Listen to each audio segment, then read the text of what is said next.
प्रदेश सरकार के मुख्यमंत्री माननीय आदित्यनाथ योगी जी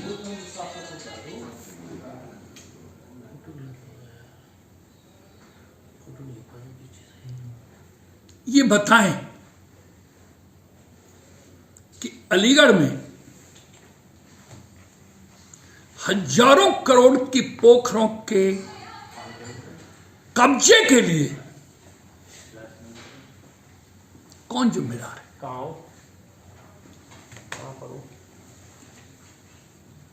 मुझे ये कहने में कोई संकोच नहीं है।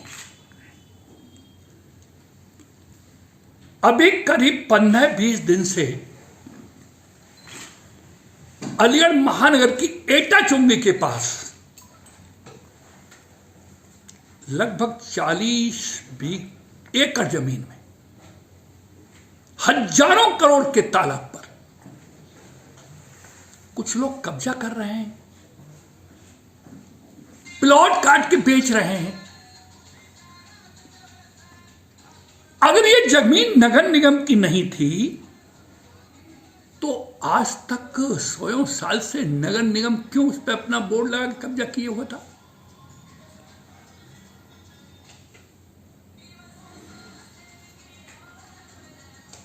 और नगर निगम पर दबाव देकर के सरकार की सत्ता की ताकत का किसने एनओसी ली है? कौन उस जमीन के बैनामा कर रहा है?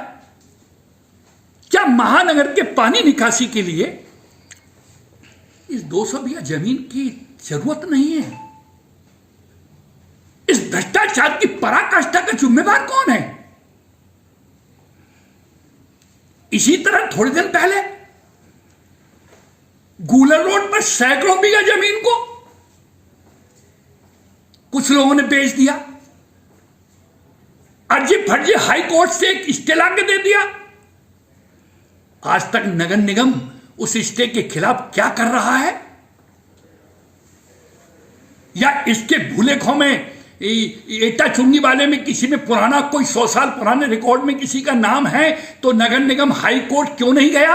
नगर निगम ने ऑब्जेक्शन क्यों नहीं उठाया? इसी तरह गायत्री पैलेस पूरा का पूरा तालाब में पोखर में बना हुआ है। सैकड़ों करोड़ की जमीन का घोटाला उन्होंने भी किया है।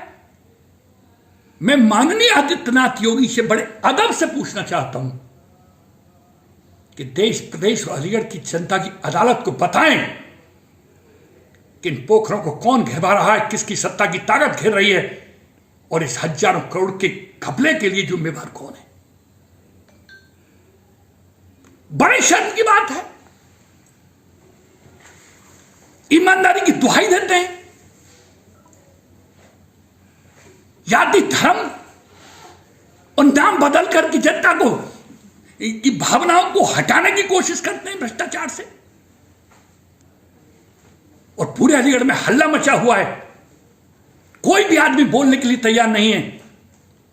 किसी आदमी ने हमको आके बताया तो लोग कहने लगे जो बोलेगा उसी को जेल जाना होगा, जो बोलेगा उसको भूमि माफिया मरवा देंगे।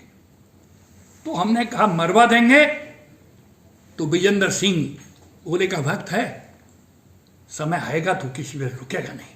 लेकिन चौधरी विजेंद्र सिंह ताई जिंदगी 39 साल की राजनीति में सिद्धांत तरीके से ईमानदारी के लिए लड़ता रहा है और लड़ता रहेगा। और जनता की अदालत में इसको इशू को खींच के ले जाऊंगा और जरूरत पड़ी तो मैं कागजों को मांगूंगा नगर निगम से और मैं हाई कोर्ट में रिट करूंगा, अपील करूंगा। क्योंकि जनता की अमानत है, जनता की धरोहर है, जनता की दौलत है और जनता के काम आनी चाहिए। सर ऐसे एक मामला कालीदह पोखर का भी आगे भी सामने आया था कि जिसको भी घेरा जा रहा है।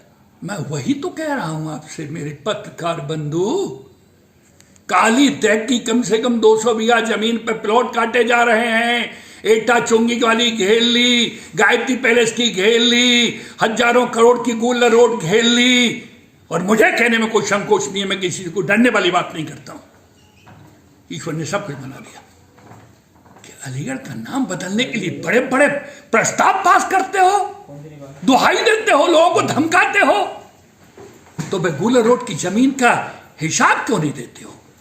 मैं यहां के जिलाधिकारी महोदय से कहना चाहता हूं, नगर आयुक्त से कहना चाहता हूं, कमिश्नर साहब से कहना चाहता हूं कि तत्काल प्रभाव से ये तमाम भूलेखों को निकलवाएं, दिखवाएं कि काली तय वाली हो चाहिए था चुंगी वाली जमीन में तमाम रिकॉर्ड में 100 साल से किसका नाम चला आ रहा है, और उससे पहले अगर किसी का प्राइवेट का नाम था तो कब्जा नगर निगम का था, और नगर निगम का कब्जा था तो फिर नगर निगम लड़ाई लड़ता, और लड़ाई लड़ने के बाद जब कोर्ट डिसाइड करती कि जमीन किसकी है तब किसी को बेचने का किसी को अधिकार मिलता।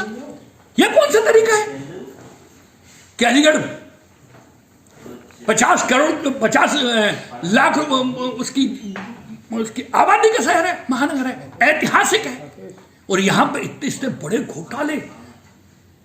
माननीय प्रधानमंत्री जी, माननीय योगी जी कृष्ण की जन्मभूमि में ईमानदारी की दुहाई दे रहे हैं। ठीक है, हम उनकी ईमानदारी का सम्मान करेंगे, लेकिन इस ईमानदारी को अलीगढ़ की जनता अदालत में दूध का दूध पानी का पानी करके दिखाओ, वरना हम डीएम से भी मिलेंगे, कमिश्नर से मिलेंगे, और हम भूले मांग रहे हैं।